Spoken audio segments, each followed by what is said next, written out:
ഇത് ചൈനയിലെ ഷെൻസൻ എന്ന് പറഞ്ഞ സ്ഥലത്താട്ടോ. ഷെൻസൻ എന്ന് പറഞ്ഞ സ്ഥലത്ത് നമുക്ക് കാണിച്ചു കൊടുത്തിട്ടാണെങ്കിൽ അതിനെ പിടിച്ചാണ്ട് കഴിക്കാനുള്ള കൊത്തുകൾ തരും.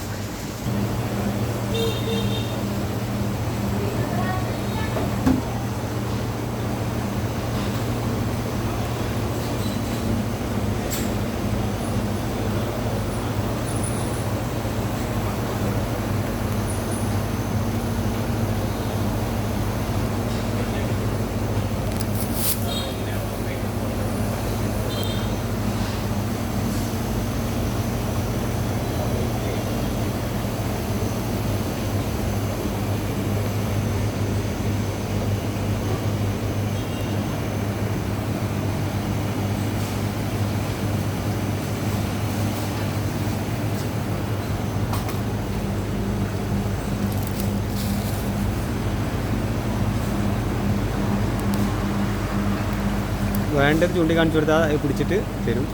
ആവശ്യമില്ല നമുക്ക് എടുക്കാം, കഴിക്കാം. ഇവിടെ തന്നെ ഭക്ഷണം ഉണ്ടാക്കി തരും. അകത്ത് കാണുന്നത് ഉണ്ടാക്കുന്ന സ്ഥലമാണ്. ആ കാണുന്നത് ഭക്ഷണം ഉണ്ടാക്കുന്ന കുക്ക് ചെയ്യുന്ന സ്ഥലമാണ്.